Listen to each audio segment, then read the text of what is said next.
What's going on, everybody? This is James Real Master Facts Voice, and you're here for another episode of the Facts Project. Today, special guest, repeat guest. Last time we were here, we talked about Stray Dogs 2. I have Nigel Lynch all the way from Barbados here to talk with me. Thank you for being here, sir. Thank you. Thank you for having me. Absolutely, absolutely. So, of course, the last time we talked about Stray Dogs 2, the Diary of the Stray Dogs, and we were introduced to this covert, like almost like a covert task force. Mhm. um, in the near distant future, and pretty much almost soldiers of fortune, if you want to Yes. say so for themselves. But I get now introduced to this brand new story by you, Mhm. Neon Ghost, written by yourself, has some of the same art team Yes, as I do. Stray Dogs, if you could. Yes. The artist is the same. Juan Carlos returns to do the art, but for the coloring, we have a new colorist, Mateus Ave. He's very popular around the indie scene. I was about to He's say, very, like I've heard that name before. yeah, he kind of did some work with some of the other indie groups, Concrete. He's been around. He's been around, and his work is brilliant. Got you. And who's doing the lettering? Uh, a friend of mine is doing the lettering, a guy called Pete. So he's doing Okay. the lettering. Yeah, yeah, Nice. All right, so you yes, got some hometown love to do the lettering. Good. yes, yes, yes. So when we're talking about this aspect of this book, you of course it's a whole bunch of different personalities that we get introduced to throughout Stray Dogs, but within Neon Ghosts, it kind of gets a little bit more singular as we Yes, get into the origin story of Tala. yes. So it's the origin story of two characters, Tala and Gaz. So Gaz appears in Dire Straits Dogs 2, and she was one of the most standout characters in the book, where people kind of were very interested in where she came from, what's her backstory, and what happened was I ended up writing it because with all my characters, I kind of have a origin story in my head for all of them. But so I wrote the story and I kind of pitched it to the artist along with a sequel to the Diary Straight Ups. And but he just was like he kind of loved the origin story of Gaz. So we said, well, we'll do this book, and I kind of was like, should I? But she was such a standout character. I decided Hmm. that I would kind of dive into her backstory, Right. and that's how the crux of it kind of came around. Yeah, and to be honest, if we get to the beginning of Neon Ghost, and Mm-hmm. that first particular scene as to Gats and Tala actually like walking the streets, pretty Mm-hmm. much homeless at that point. Yes, So I feel like the origin story could actually have, from my perspective, from a reader's perspective, I was like, I feel like there was more I wanted to know even before that. yeah. So it was a kind of when you're kind of writing, especially because as you said, is to try to kind of find a place where you can start because we can start from the very, very beginning, but you try to come in where there's enough mystery. So you have to like you wondering about it, it's good, versus them me trying to tell you everything because we only have so much pages and we kind of want to get into the meat of the story. So we kind of start with something interesting, something that would jog your like interest and that kind of thing, and we can kind of hit the ball running because for this story, I try to wrap it up in 50 pages so you get a full story of her origin. Right. And yeah, there is room to have a sequel, but you know that Neon Ghost is a full story. Right. And I guess from the point of view of these two, it's said that basically their parents are both passed. Yeah. One died from sickness, and the other one passed away in the mines. So it almost like tells you like, their parents like try to like work their way out of their situation, but ultimately like that just did not work out well for them. Yes, yes. So I kind of draw from in research. I was looking into the characters are from the Philippines, and I was looking at some of the Philippine culture, history, and different things that kind of go on. And there were some mining practices in terms of working like mining inside the river, going down into these holes, and Mhm. it was like extremely dangerous. So I kind of draw a little bit from that. And in that world of the stray dogs, there is a sickness that is almost like a kind of like a plague. So I kind of just kind of hinted at that, I remember that. right? Yeah. So that's yeah. So that's why I kind of sort of do a little bit of world building and meshing stuff together. Mm. Now, when and no, we're literally talking about like the first frame in this story. So come to now this first page. Tala and Gats are now walking the streets, and they are all of a sudden approached. Now, first and foremost, I have to ask you, this particular city is not where they're from. They just happen to have arrived here. Yeah. So it's a case of people being transient, people trying to find so I said like a better life. So the idea behind it would be they're traveling to maybe family, relatives somewhere else, but they're in the big city. They're kind of lost. They're kind of in a new place. They don't know what's going on. And at the same time, where they're from, maybe more like a country setting. So Like they're a kind of rural setting. enamored. Yeah. Yeah, so they're kind of enamored by the lights and the flying cars and that kind of stuff. So there's a little bit of so many different things that kind of would, overwhelm them. And that's also taken a little bit from history and from all societies when people try to move on and there's always someone there to prey on them and to Mhm. take advantage of them. That's how people are sometimes.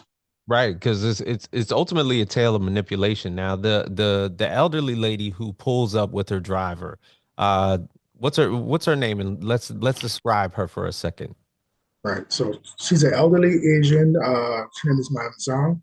So she presents herself as someone who's looking to help the downtrodden and that kind of thing. But ultimately, she's kind of an opportunist, and she will kind of take in these girls to work in her sweatshop and the other things. As the story kind of unfolds, you start to kind of see the darker secrets behind her Right. organization and what she's doing. Yeah, because I mean, no, if we wanted to take it there, Stray Dogs, of course, had a mature audience rating, and let's just call it like that. Yeah. So they ultimately get caught up in the game of human trafficking.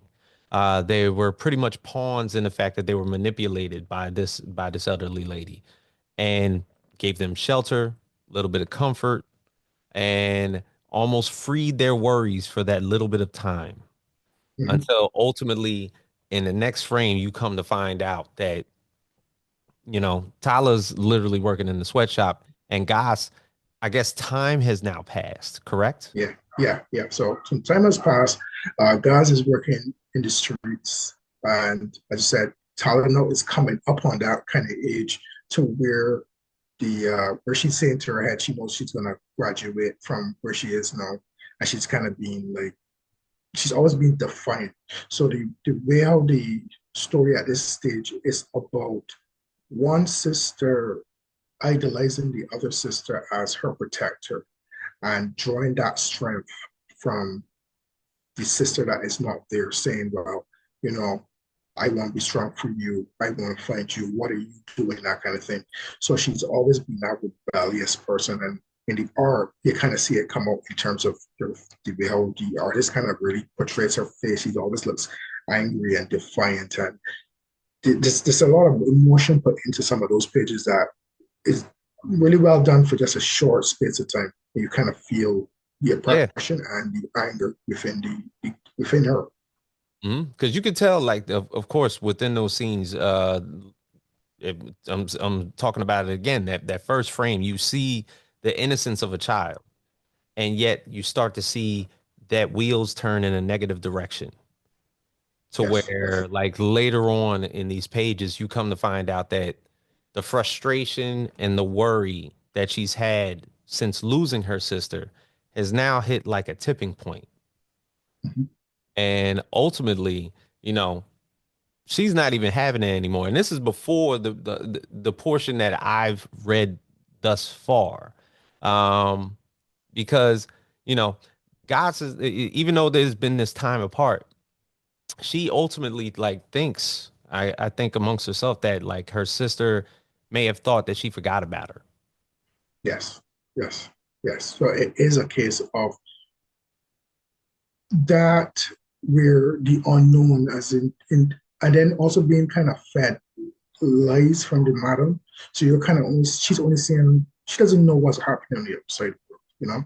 So she kind of has to she has to kind of choose to believe what she wants to believe. And as you said, it's almost like she's kind of torn. So it is from her perspective.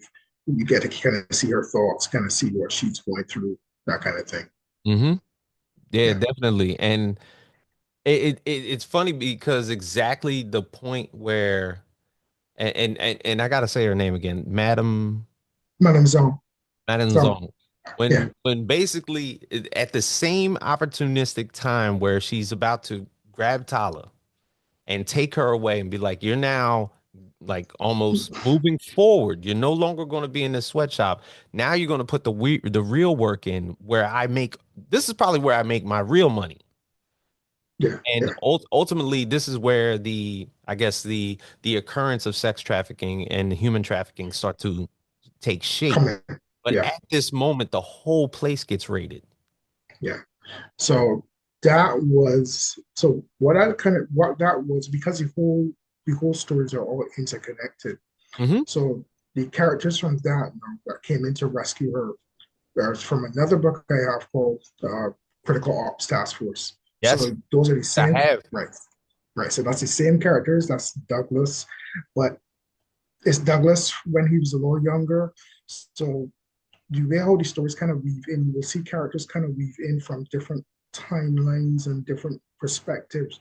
So you will see characters cross their paths kind of cross, almost like a that Frank Miller story that was a movie, Sin City, Sin where Sin City. City had yeah. So it's kind of that kind of Sin City S thing where The so the stories are COTF separate in the beginning, and then they start to yeah and it, interweave. Yeah, yeah. like that. So yeah, so Zhang's operation was like shut down, not because they're trying to come and save the kids. It was to do with either bad business, crossing the wrong person, but it Yeah. just happened that she was saved at that point in time. So the COTF comes in. It kind of nod to the other book. You kind of see Douglas. You kind of see that kind of thing. And you start to realize now, okay, so this is a kind of interwoven kind of world, and there's more to come, and there's more of that in some of the future books. You know, because that's the part I kind of really like to do the weaving our web and connecting the different threads because it kind of makes the world feel a little bit more solid. Because Mhm. you know that when we were growing up, superhero movies, we knew superhero movies to be Batman, and we knew that Batman, Superman exists. We knew one of them, but we never saw them in the movies. They never talked about them. So what I want to do is, if I have characters within the same universe, they're going to be hints. They're going to be in the news. You can either see them pop up, Right. younger or older, that kind of Mhm. thing, and it kind of gives you more of a living feeling. So it's funny because you're bringing up the portion of the raid where the raid wasn't necessarily set to rescue the children at all. No, no, It it was was never. more so to just commit the hit. Yeah, to get her actually kind of to grab her alive, and the whole thing kind of went awry.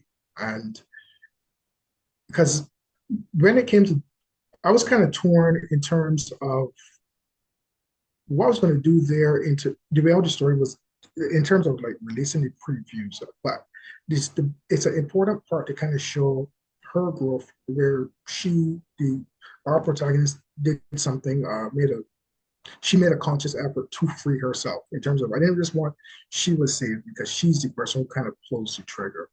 And I was saying, well, should I release this as a spoiler? But it's not quite a spoiler. It's just one chapter in her life because Mhm. the rest of the book, if you there's so much more to come. So you know, that's just a taste of the way of her life, and it's very important to her character because then you understand why she becomes so cold-blooded Mhm. because she was able to pull the trigger at such a young age and was able to take matters and she was faced with these different things. And the concept of she becomes a mercenary, you know she becomes a mercenary because she's a mercenary in Yeah. book two, but it is because of the COTF and being a fangirl of the COTF.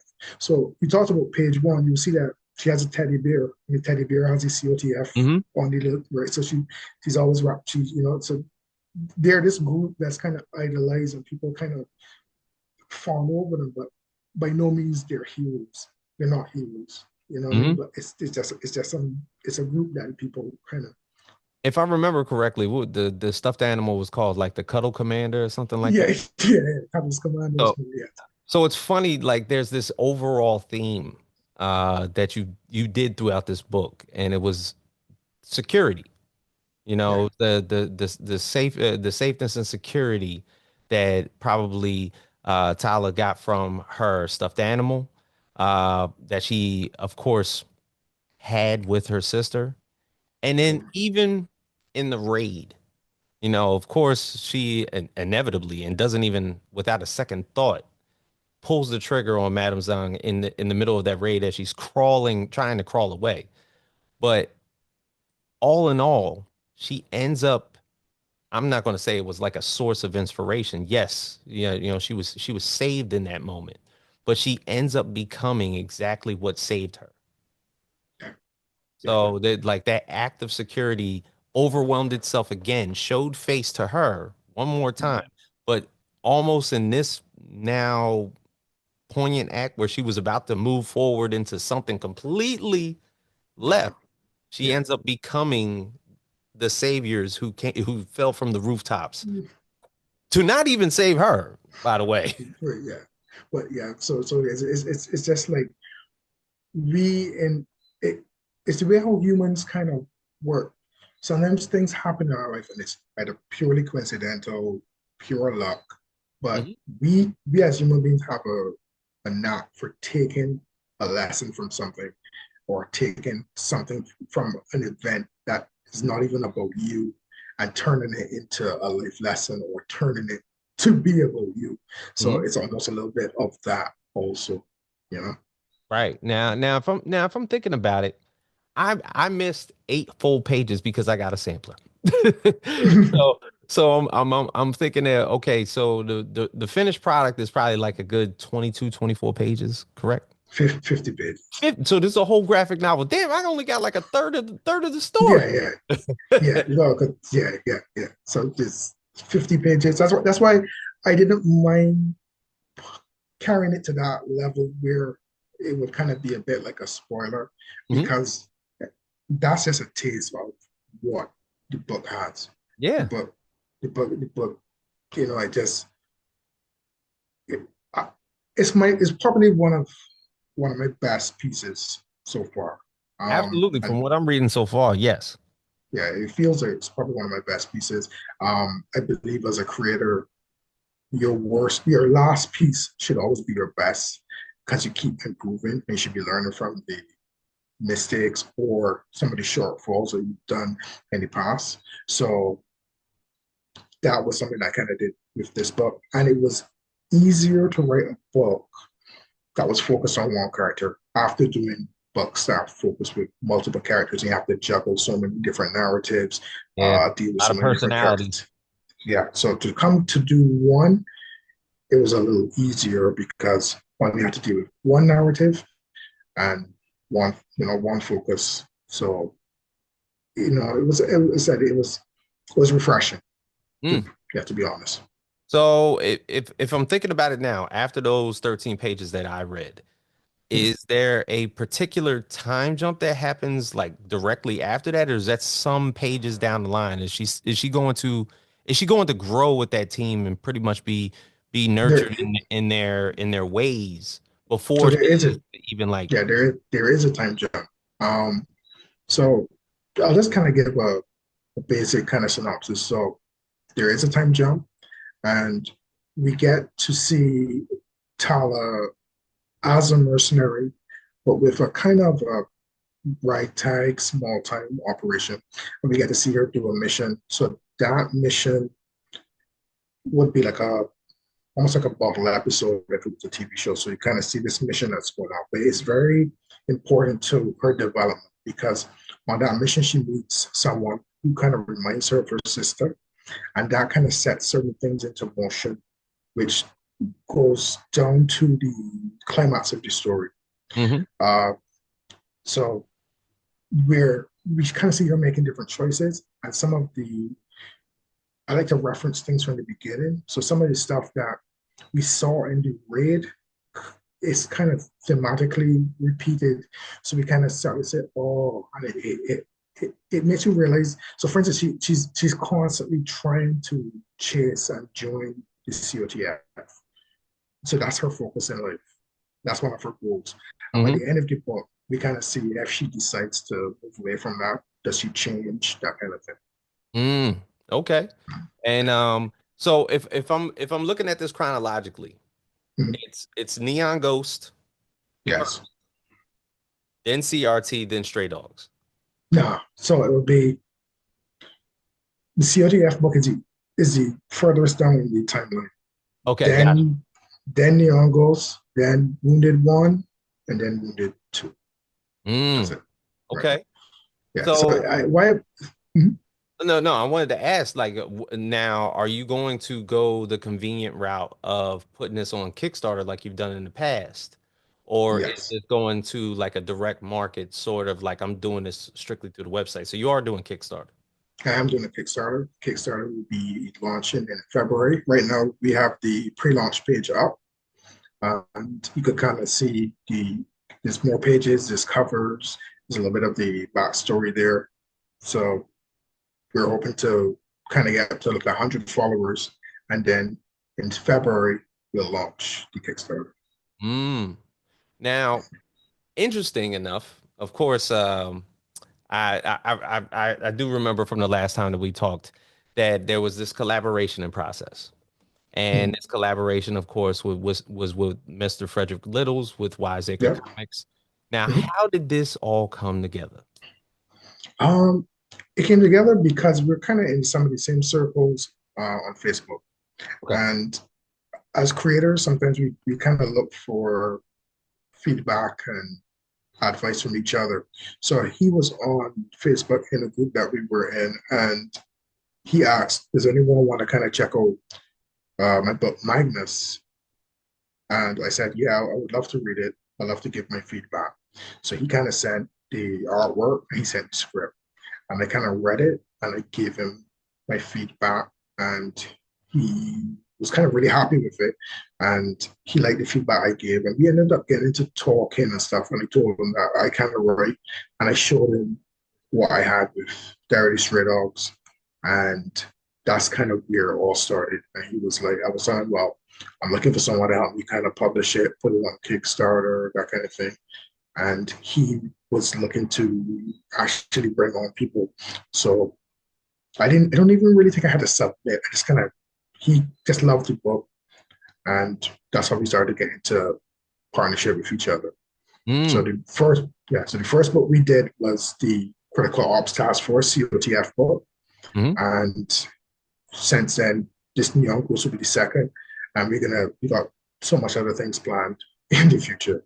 Look, I think I had a conversation with him, I'm gonna say 2 weeks ago. And the whole I guess I'm gonna say the release push that he does, especially Mhm. now with the champion of global comics, the app that everybody pretty much has.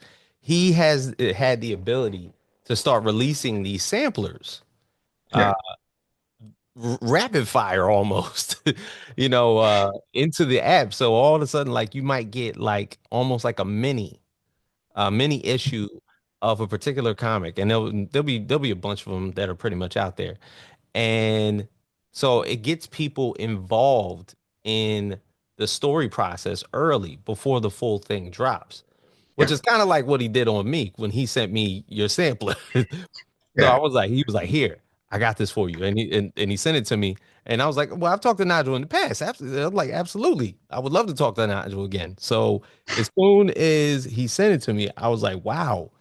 I was like, for one, he didn't tell me anything else. He didn't tell me if it was going to be 24 pages. He didn't tell me if it was going to be 50. He didn't tell me if this was going to be uh, a collab book going into one of your other books or anything like that. So I was blind. I was blind coming into the interview. So, but this is good. This is good. Look, I I'm totally digging it. So the fact that the Kickstarter comes out in February is a plus. Yeah. And the book is actually finished. So once the Kickstarter is funded, it'll go straight to print. Uh, Everything will be fulfilled. Um, so we're hoping to wrap it up as quickly as possible in terms of getting it into the backers' hands as Hmm. fast as possible. Um, Everyone, I've had a lot of good responses with it. And I just sent him the sampler. I just kind of created the sampler and said, like, hey, tell me what you think. And he just kind of went crazy when he was like, wow. And then he told me, well, I just sent it. No, I just sent it. Oh, you Yeah, got it. You got you got a podcast. This and this did. And I was like, yeah, sure, cool. So, hopefully more everyone who kind of gets it has the same response. excellent, excellent. Now, another thing is, if I can ask, what is it as far as the marketing that goes into these books? Of course, Mhm. we talked about having the utilization of digital comics on everybody's phone. Of course, the Global Comics app does necessarily Mhm. work well for a lot of indie creators because it gives an opportunity for them to be seen for people who don't necessarily get a chance to see them.